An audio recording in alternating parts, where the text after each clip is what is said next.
السلام علیکم ورحمۃ اللہ وبرکاتہ۔ معاملات رسول صلی اللہ علیہ وسلم، باب نمبر 3۔ قریش نے اس تجویز کو پسند کیا۔ ہر دولت مند کے ساتھ ایک مفلس خاندان کو ملا دیا گیا۔ یوں نادار خاندانوں کو باعزت روزگار مل گیا اور فاقہ کشی سے مرنے کی رسم کا بھی خاتمہ ہو گیا۔ ہجرت مدینہ کے بعد پیغمبر انسانیت صلی اللہ علیہ وسلم کی رہنمائی میں بھی مواخات کا یہ نمونہ سامنے آیا۔ ہاشم کا ایک تاریخی خطبہ آج بھی قابل توجہ ہے۔ اے لوگو، ہم آل ابراہیم علیہ السلام اور اولاد اسماعیل علیہ السلام ہیں۔ ہم نضر بن کنانہ کے فرزند ہیں، قصہ بن کباب کے بیٹے ہیں، مکہ اور مکہ کے مالک ہیں اور حرم میں رہنے والے ہیں۔ نسب کی بلندی اور بزرگی کی پختگی ہمارے لیے ہے۔ ہم نے کسی کے ساتھ دوستی کا معاہدہ کیا ہے، اس کی مدد ضروری ہے، اور اگر وہ پکارے تو اس کو لبیک کہنا لازمی ہے، بجز اس کے کہ اس کی دعوت اپنے قبیلہ سے سرکش اور قطع رحمی کی ہو۔ اے قصہ کے بیٹو، تم اس طرح ہو جس طرح درخت کی دو ٹہنیاں ہوتی ہیں، اگر ان میں سے ایک ٹوٹ جائے تو دوسری بھی وحشت اور نقصان سے دوچار ہوتی ہے۔ تلوار کی حفاظت اس کی نیام سے ہی ہو سکتی ہے۔ جو آدمی اپنے قبیلے پر تیر اندازی کرتا ہے وہ خود بھی اپنے تیر کا نشانہ بنتا ہے۔ اے لوگو، حلم اور بردباری بزرگی ہے، صبر کامیابی کی کلید ہے، اچھائی ایک خزانہ ہے اور سخاوت سرداری ہے۔ جہالت کمینگی ہے، دن بدلتے رہتے ہیں، زمانہ تغیر پذیر رہتا ہے اور ہر انسان کو اپنے کام کی طرف منسوب کیا جاتا ہے اور اپنے عمل کے باعث اس سے باز پرس کی جاتی ہے۔ اچھے کام کرو، لوگ تمہاری تعریف کریں گے، فضول باتوں سے دامن کش رہو، بے وقوف لوگ تم سے علیحدہ رہیں گے، اپنے ہم نشین کی عزت کرو، تمہاری مجلسیں آباد رہیں گی، اپنے شریک کار کی حفاظت کرو، لوگ تمہاری پناہ لینے کے مشتاق ہوں گے، اپنی ذات کے ساتھ بھی انصاف کرو، تم پر اعتماد کیا جائے گا، مکارم اخلاق کی پابندی کرو کیونکہ اس میں تمہاری بلندی ہے، اور کمینی عادتوں سے دور رہو کیونکہ اس سے عزت حق میں مل جاتی ہے اور ناموری کا قصر منہدم ہو جاتا ہے۔ ہاشم کے اس تاریخی خطبے سے ظاہر ہوتا ہے کہ وہ اپنے عہد کے دانش مند سردار تھے اور انسانیت کے قائل تھے، نیز دور جہالت میں بھی اخلاقی قدروں کو اہمیت دی جاتی تھی۔ رسول صلی اللہ علیہ وسلم کے دادا عبد المطلب۔ ہاشم کے بعد ان کا بیٹا عبد المطلب ان کے مناصب کا وارث بنا۔ مطلب کی وفات کے بعد ان کے بھائی نوفل نے اپنے بھتیجے عبد المطلب کی جائیداد پر قبضہ کر لیا۔ عبد المطلب نے قریش کے بڑے لوگوں سے کہا کہ ان کی موروثی جائیداد واپس دلائی جائے، مگر کوئی نوفل کے مقابلے میں آنے کے لیے تیار نہ ہوا۔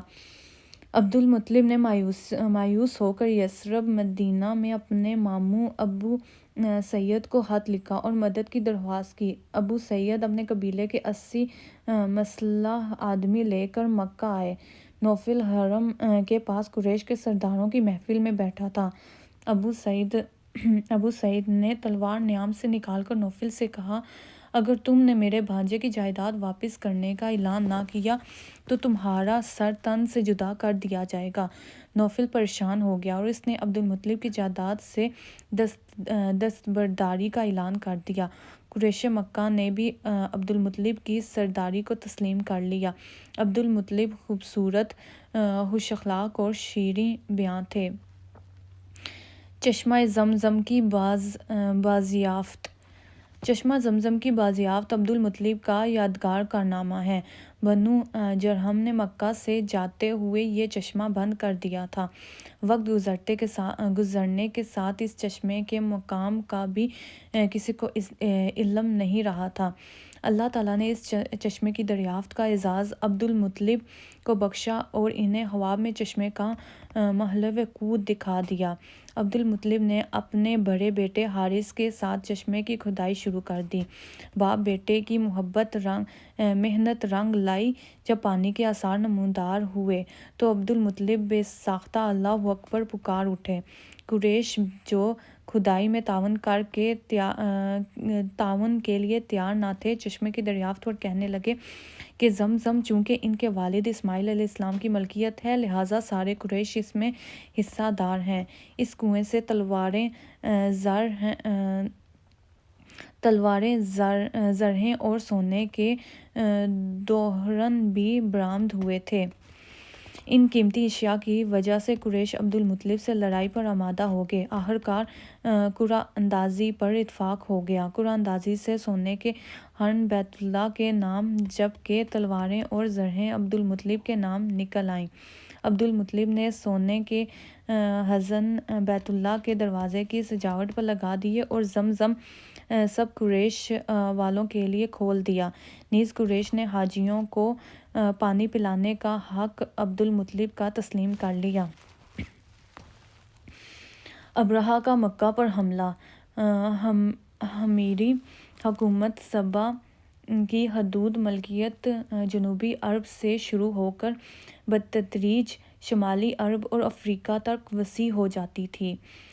6 صدی عیسوی کے آغاز میں نجران میں یمن کے ہمری یہودی فرمان روا زونواس نے عیسائیوں پر جو ظلم کیا، اس کا بدلہ لینے کے لیے حبش کی عیسائی سلطنت نے یمن پر حملہ کر کے ہمیری حکومت کا خاتمہ کر دیا اور سن 525 میں اس پورے علاقے پر حبشی حکومت قائم ہو گئی تھی۔ بعض مورخین کے بقول اس حبشی فوج میں ابرہہ بھی تھا اور بعض لوگ کہتے ہیں کہ ابرہہ اس فوج کا سپہ سالار تھا۔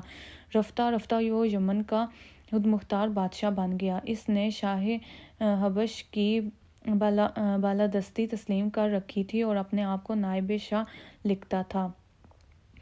یمن میں پوری طرح اقتدار مضبوط کر لینے کے بعد ابرہہ نے رومی سلطنت اور اس کے خلیف حبشی عیسائیوں کے لیے کام شروع کر دیا، جو اس مہم کی ابتدا سے ان کے پیش نظر تھا، یعنی عرب میں عیسائیت پھیلانا اور عربوں کی تجارت پر قبضہ جمانا۔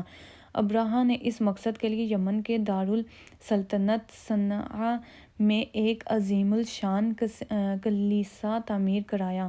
محمد بن اسحاق کی روایت ہے کہ اس کام کی تعمیر کے بعد ابرہہ نے شاہ حبش کو لکھا کہ میں عربوں کا حج کعبہ سے اس کلیسا کی طرف موڑے بغیر نہ رہوں گا۔ ابن کثیر نے لکھا کہ اس نے یمن میں اعلیٰ اعلان اپنے اس ارادے کا اظہار کیا اور اس کی منادی بھی کرا دی۔ ابرہہ کے اس اعلان پر غضبناک ہو کر ایک عرب حجازی نے کسی نہ کسی طرح کلیسا میں گھس کر رفع حاجت کر ڈالی۔ اپنے کلیسا کی اس توہین پر اس نے قسم کھائی کہ میں اس وقت تک چین نہ لوں گا جب تک کعبے کو ڈھا نہ دوں۔ اس کے بعد ابرہہ 570 یا 571 میں 60,000 فوج اور 13 ہاتھی لے کر مکہ کی طرف روانہ ہوا۔ رستے میں پہلے یمن کے سردار زونفر نے بھی ہثعم کے علاقے کے سردار نفیل بن حبیب خشعمی نے مقابلہ کیا مگر وہ شکست کھا گیا۔ ابرہہ طائف کے قریب پہنچا تو بنی ثقیف کا ایک سردار مسعود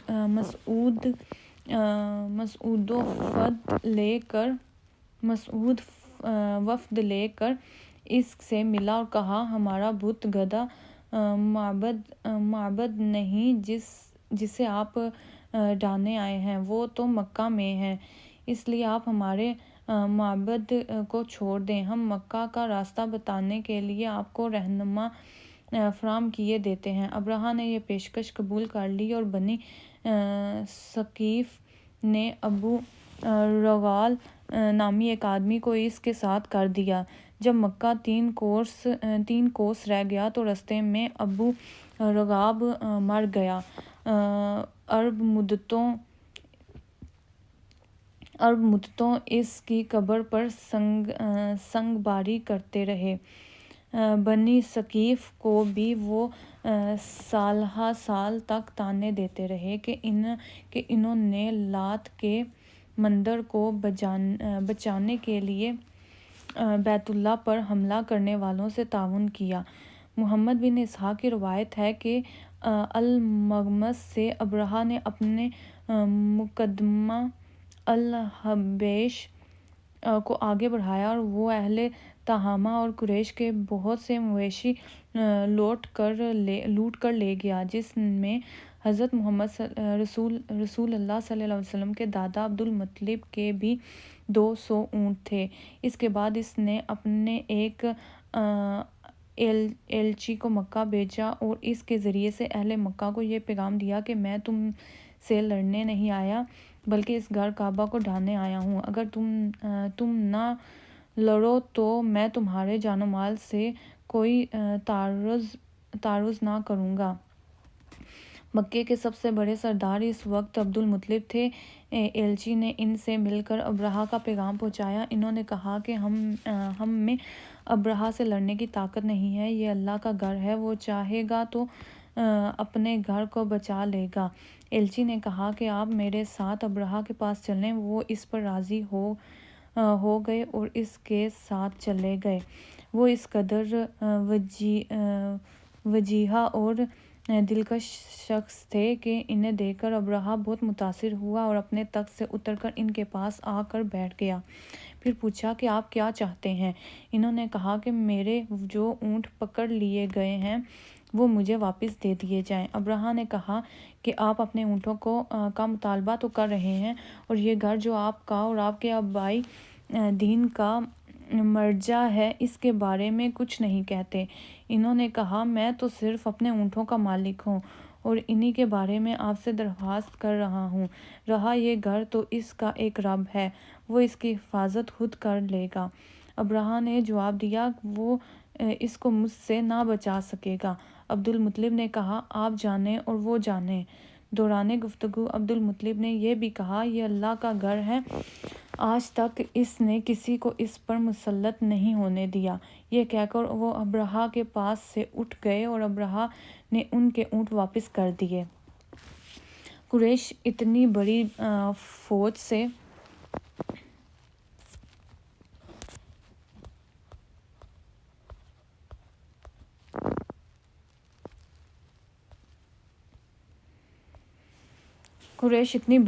سے لڑ کر کعبے کو بچانے کی طاقت نہ رکھتے تھے۔ چنانچہ عبد المطلب نے لوگوں سے کہا کہ اپنے بال بچوں کو لے کر پہاڑوں میں چلے جائیں تاکہ ان کا قتل عام نہ ہو۔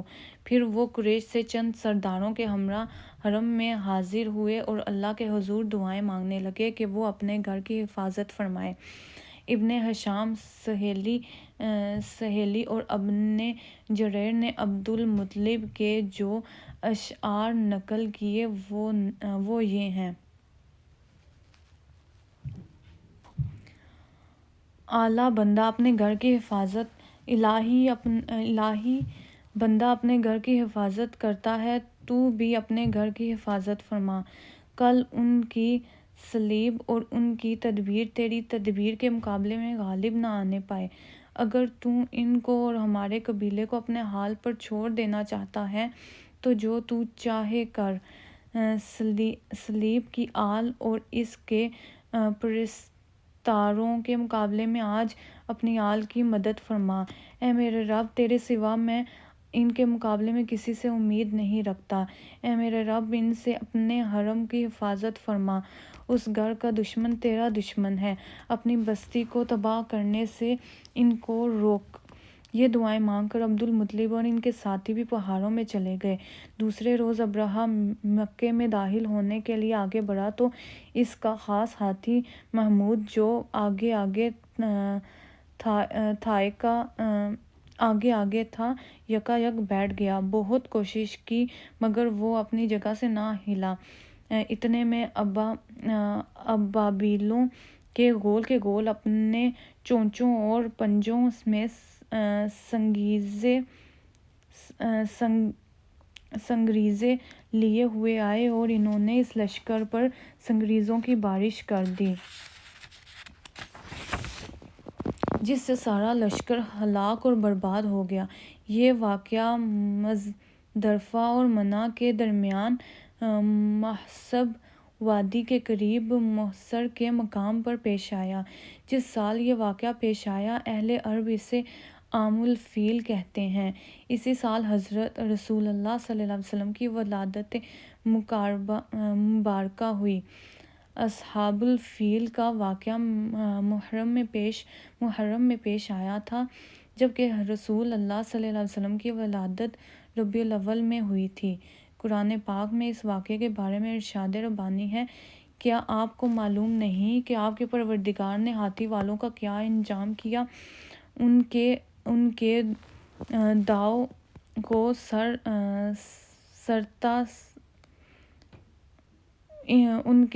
کو سرتاسر الٹا نہ کر دیا گیا، ان پر پرندوں کے گول بھیجے جو ان پر پتھر کی کنکریاں پھینکتے تھے، یہاں تک کہ وہ چبائے ہوئے بھوسے کی مانند ہو گئے۔